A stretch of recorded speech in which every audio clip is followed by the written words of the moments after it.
The simile of the 6 animals. Suppose, monks, a man catches 6 animals of different domains and different resorts: a snake, a crocodile, a bird, dog, a jackal, and a monkey. Tethering each with a strong rope, having tethered them with a strong rope, he fastens the rope together in the middle. He lets go of them. Now, monks, these 6 animals of different domains and feeding habits would swing around and struggle, each trying to get to his natural domain. The snake would struggle, the crocodile, and so on. Now, monks, when those 6 hungry animals grow weary, they would yield to the one that was the strongest, go his way, and be under his power. In the same way, monks, whenever a monk fails to practice and develop mindfulness as to the body, the eye struggles to draw him towards attractive objects, while unattractive objects are repellent to him, and so on. This monk is lack of restraint. And what, monks, is restraint? So instead of, he ties all those animals to a strong post, and then they all pull in their different directions, grow tired, and stay right there. And that post is mindfulness of the body. So, can you have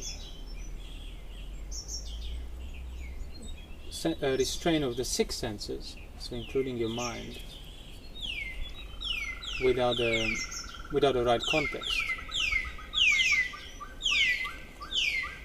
If you don't have perspective in regard to all of the 6 senses, so without a perspective, can you restrain them? No. No, because you're already pulled. That's what non-perspective, lack of perspective, means you're down the pull of a sense or all the senses. That's why people don't have, like people who engage with sensuality, the Buddha called sensuality weakeners of wisdom, weakeners of perspective, weakeners of things that you know, because you get pulled down the pathway of a sense of that wild animal, so you cannot sustain perspective and at the same time go down the rabbit hole. Impossible. You either allow and go down the rabbit hole, or you sustain the perspective. The reason why I'm bringing the perspective up is because people would often think that mindfulness of the body means like feeling the body here, like feeling the sensations of it means I'm mindful of this body. No, mindfulness of the body is the fundamental perspective in regard to your own world, as in the presence of the body there, as Satipatthana Sutta says. So the body there is the basis for the 6 animals, to which they are tied to, whether they want it or not. You can't have sense organ without the body, without a unit of the body. That's why mindfulness of the body would mean mindfulness of the perspective in regard to all the 6 senses that you have. So it's not a physical way of like method practice of staying in the body. It's on the level of knowledge of the body there, its nature, its post, from which these senses want to pull left and right. But yes, if you contemplate the nature of that body, as the Buddha would say, as something that is unownable, subject to illness, death, and so on, no pleasure of the senses within the container of the body would be able to overwhelm that perspective if it's thoroughly developed.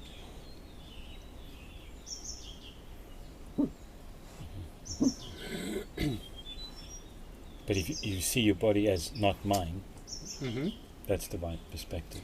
Well, yeah, if you see the body on the right level as not mine, not just, oh yes, this body is not mine. And if you think you're seeing the body on the right level as not mine, you see, while I'm seeing the body on the right level as not mine, is there passion and liability to passion in this mind? Is there aversion and liability to aversion in this mind? Is there distraction, liability to distraction in this mind? If the answer to any of those is yes, that's not the right level. Because seeing the body on the right level, it is impenetrable to passion, aversion, delusion. So if you, with the mind not above passion, aversion, delusion, and liability to passion, aversion, delusion, thinks this is the right level of the mindfulness of the body, well, you're confusing yourself. That is a serious misconception, because of which you will then not make the effort to find what the right level is, the level where that is not liable to greed, aversion, and delusion.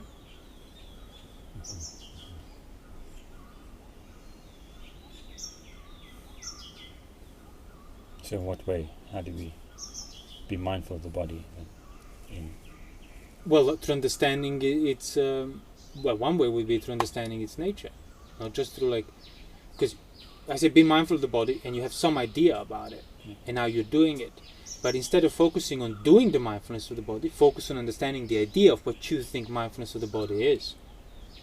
Because people just take that idea for granted. So I hear mindfulness of the body as an instruction, and whatever comes to my mind that I do is mindfulness of the body.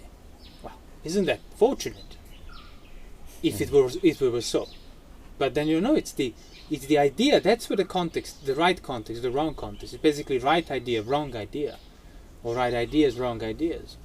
So you're gonna have some notion of the mindfulness of the body and some notion of the sense restraint, and you have to do it in the sense of you have to be sense restrained. But instead of taking the notion for granted, through which you just keep doing this technique of mindfulness of the body or whatever it is for you, you actually keep dwelling on the notion and clarify it further. Does it correspond to what the suttas describe? Does it make you dispassionate completely, even when you're not momentarily focused on the body? Is it an anchor that allows you to then move around dispassionate, not liable to anger, not liable to delusion? Or is it something that you're dispassionate and not angry and so on only when you're focusing on the body, in which case that's not mindfulness of the body, that's just you replacing one object with the other object. So you got to have some idea. You will have some idea. Yeah. And then, but you can't forget about that idea. You have to practice it. Exactly. So you want to be upgrading the idea behind. In other words, you want to be developing understanding. Not just whatever you assumed mindfulness of body is what it is, and now you're just doing it. Because if that mindfulness of the body were the correct mindfulness of the body, you would be at least anagami. You would have no more central pull. Because when the mindfulness of the body, as the Buddha says, is understood to the extent necessary, you're enlightened. So people conflate understanding, fulfilling the understanding of mindfulness of the body in this case, with doing enough of mindfulness of the body that I just assumed mindfulness to be. But it's okay, maybe you were lucky, maybe your assumption of the mindfulness of the body was really correct right from the start, but what's the chance of that today? And also, how many years have you been doing it, and are there the results to show for, even when you're not mindful of the body with your effort? Because that's why people would also fall into the view that, this is the dispassion, is because there is no passion and ill will and current delusion when you're actively making this effort to be focused on body or something. Because that object in itself of your focusing, it's not arising in passion and so on, but are you liable? When you stop the focusing, will the passion come back? Means there is no understanding that has taken root, which would have stayed, regardless of whether you're focusing on the body or not. So it's the same with the sense restraint. So the 5 animals, it's not just, the problem, it's not that the 5 animals want to go and feed in these different domains.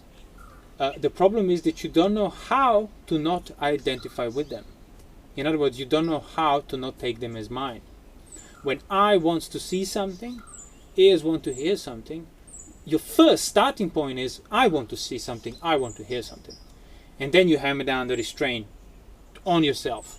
And that's why restraint is unpleasant, because there is an inherent discrepancy there. That's why I say you shouldn't be trying to get rid of these things.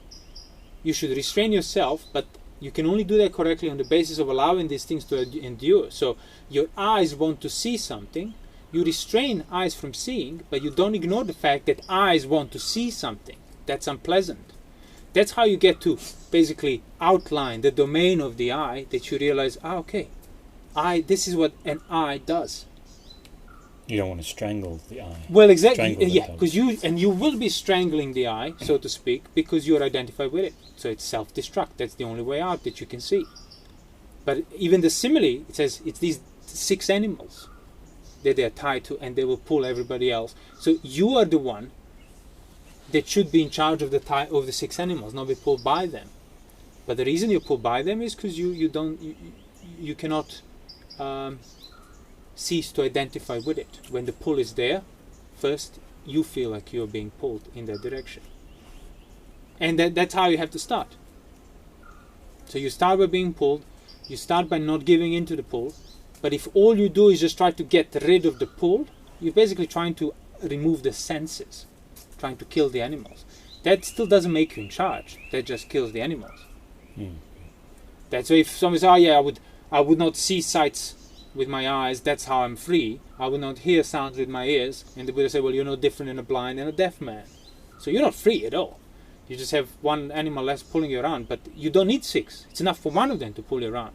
And for as long as you're alive, you will at least have one, at least your mind. Even if all of your senses fail, you're kind of locked inside syndrome or something. You have your mind, and that mind will be pulling you now in the place of all other 5. So the point is to you not be pulled through identification with that sense, not to not have the sense pulling. Through non-identification. Yeah, and when I say not identification, again, it should not be understood as a matter of choice. I choose to identify. No, by not being able to resist the pull, by not having the clear context and perspective in regard to the senses, you are automatically identified. So you can't just choose to say this is not mine. But you can set yourself up so that you're unable to take it as mine. And you set yourself up by actually sustaining the perspective in regard to the various pulling senses. Like you're contrasting now these senses against a better, more wholesome, broader perspective that corresponds closer to the actual universal truth, the real characteristics of the senses. And then you get to see, oh yeah, truly, these are the 5, 6 wild animals. I have a choice. I can allow them to run wild and then pay the price as a result of it. Like, I don't know if it's the same sutta or the other sutta, but it says, like, if I let this cow go and eat wherever he wants, my ox, if I let it, then, the owner will complain to the police. They come and they beat me up, they flog me, they fine me, because it was my bull. I am responsible for it. So I don't let it go and eat anywhere, wherever it wants, so I don't incur suffering on account of it. I don't get out of control. Or same, like as I said, imagine like you're tied to 5 dogs, 6 dogs, and if you allow one of them to pull, they will gain the momentum, and then they'll be dragging you around. You won't be able to stand. And then if they choose to go through the rocky terrain and thorny terrain, you will. You won't. You can't. Oh, now I want to stop. Now it's too late. It will stop when it's running. When it runs its course, and by that time you might be like beaten to death as a result of those desires in wild animals. So in that sense, you're not trying to strangle the senses. You're trying to maintain a better perspective in the sense of indirectly know that, oh, if I were to let this sense go out there now, there's a good likelihood it will see something, hear something, taste something. That will then result in its increased excitement that then I will have to deal with. So it's better for me to not allow it, then I don't have to deal with it. So I abide in peace here and now, as opposed to having to then spend all this effort to calm the sense down, calm the animal down. Mm-hmm. No, just prevent it from being excited in the first place. And the more you do that, the more you maintain that perspective, regardless of what sense is pulling you, the clearer the nature of that relationship with the senses becomes. In other words, less and less identified with them you are. That's why Anagamis and Arhats in the suttas, when the Mara would try to tempt them through the senses, they would refer to the 6 senses, the body, the person. They would say, who are you talking about? None of this is mine. This is just a creature there. Yeah, it's still the 5, 6 functioning senses. But in the same sense, you, from your point of view, would see a dog, a bird, a monkey, another person, and now there is this creature as well. So there's a creature there, creature, oh, and there is this creature that's always paired with me. Because of which I used to assume it's mine, because there was no other creature as close as this creature to my point of view, but now I understand that's not mine either. That's how we should regard it. We usually regard our own creature, our own selves, as our own. Mm-hmm. as the closest friend, so to speak, the most intimate thing, that it's your own thoughts with yourself. But actually you should regard that also as not yours, as a stranger. That doesn't mean you well necessarily. So the creature is there, you're paired with it, the six senses. You have no choice to be apart from the six senses, but you have a choice whether they get excited or not, and whether you're going to have to be dealing with it or not. So that's why he guards the sense doors. You don't chase the sense object or try to get rid of the sense objects. You don't try to shut the eyes down or pull the eyes out or cut the ears off. You guard the sense doors. In other words, you know before the eye sees, ears hear, and so on, is this leading towards lust or towards dispassion, towards anger or towards lack of anger, and so on. And if it's towards lust, you guard the door. You don't let the animal. And same, like imagine you're holding dog. Dog is calm, and you see there is a deer coming. The dog still hasn't spotted it. What would you do? Kill the dog quickly before it sees the deer, so you don't have to deal with it? Well, you kill the dog, you kill yourself, because you are the creature. Shoot the deer before it comes? Yeah, good luck. So what would you do in that instance? Here you are, 5 dogs, both hands, leashes, they're calm, and there is a big, smelly deer coming the way just behind the bend. And you see the dogs don't see it. Well, you turn around. Or, turn around, yeah. I mean, if you can't turn around, well, you just get their attention, just make them sit down. Set them up so they're not basically directly exposed to it. If you can't do that either, what would you do then? Tie them. No, you hold them on the leashes. Yeah. You hold them down. So you dig your heels in, Yeah. twist the leashes twice around your hands, and pull down and hold. Either way, any of those things, the result is the same. They must not chase the deer. So in other words, until you're beyond sensuality and so on, the animals will get excited, but you don't want to be contributing towards that. And that's that whole I can't remember the exact sutta, but when the Buddha says, or you think the opposite, or you think something else, but if you can't do any of that, you crush your mind with the mind. Like stronger man would pin down the weaker man until he calms down. So even if the dogs are now, you couldn't prevent the excitement, as it will inevitably happen at some point, because you didn't foresee the deer soon enough, you were careless, or whatever. Now they're excited. Still, it's better to endure and not give in to the pull than to let it and then become the dogs and get identified with the creature. And the more you practice that, then the clearer also the danger of allowing it becomes. Because when all you're used to is being dragged around and surfing on the leashes of various wild animals, you don't see the danger because you're just used to the constant movement. And also that's what you're training them to become. Oh, sure. You train them to be wild. Yeah. That's exactly how the passion works. That's what the Buddha means by diversification, proliferation, or multiplying. So you choose the singleness of no, as opposed to diversity of spread in every direction, and then 1 deer, 2 deer, 6 deers, fox, rabbit, squirrel. So that's what people think singleness of mind is, where you kind of, at the end of this proliferation, you find a point that all proliferation cease. No. Singleness is actually when you undo all the proliferation and find a point before things proliferate. And then you choose to stay on that level and protect it. Guarding the door. One entrance. One pointedness. You're not one pointed because you stare at a deer, you don't see anything else. You're one pointed because your point is none of this situation will change. Doesn't matter whether deer or squirrel, whatever comes in here, dogs will not run. And if they're used to running all the time, they're going to be pulling a lot in the beginning. Untrained animal. So same with you. If you haven't been really developing and clarifying perspective in regard to the sense restraint, if you've just been doing it blindly, it's still going to hurt. But once the perspective is there, the singleness of mind, that unity, so to speak, of non-diversified in different directions and so on, remains, even while the sense is excited. And there is no identification with it because there is no perspective loss.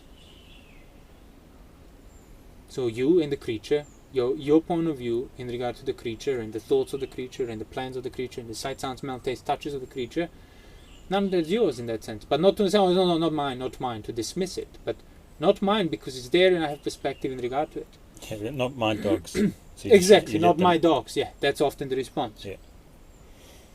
Or denial. Or acceptance. Oh, well, that's what the dogs do. Well, yes, but you don't have to suffer on account of it. Because the trained dog wouldn't do that. So you can't say that's what all the dogs do. You need to qualify that statement and say that's what the untrained dogs do. Which now highlights you have a choice to train or to untrain. And that's what we'll say. Untrained eye, untrained ear, untrained senses, untrained mind in regard to the senses, that's what it would do. So you train it. Take responsibility for the lack of training and train it. And in that, the clearer your perspective is, the more it becomes obvious it's an indirect training. So it's kind of sense restraint is actually effortless if done rightly as well. Because it's on the basis of mindfulness, which you can't have too much of, and it is effortless if done rightly. All you need to do, and even if the excitement happens, it's not your excitement. And you know, it doesn't matter how much this dog is excited, he's not going anywhere. So then it comes down. You might have to hear it, listen to it yapping, but that's the disturbance that you have to accept on the level that Arahant accepts the disturbance left on account of this body until the aggregates break apart. But for sure, his animals will not be able to pull him anymore ever again, at all. Done. So his senses are in his control. The spirit has been broken in a way. Some people are Tamed. They've been tamed. Yeah. They've been well tamed and trained and obedient. So now both are dwelling at ease. Because senses are happier as well. That's then the pleasures of jhana and touching the pleasure with the body if meditation is done correctly and so on. It's more pleasant to be peaceful, even for the wild animals. But they can't help themselves, but you can. And by doing so, you're helping yourself as well, training the creature that is you.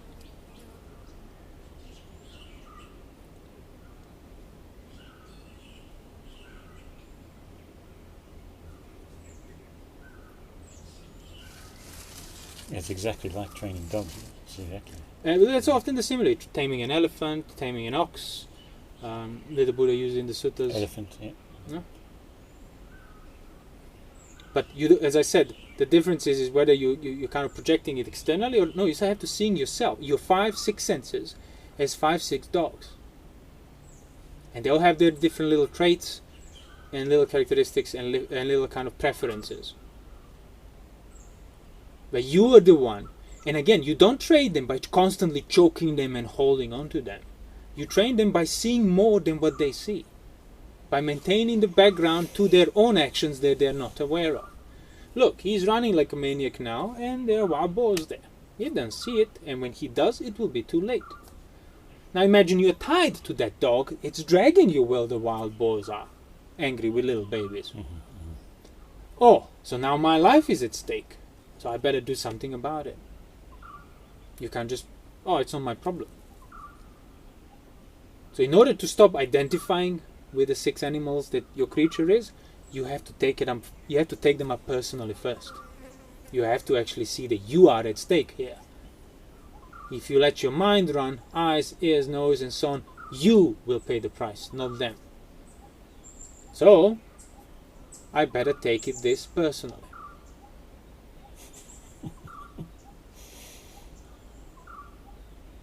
And taking it personally, you tame them eventually, and then you cannot identify with them, because you can't lose perspective now.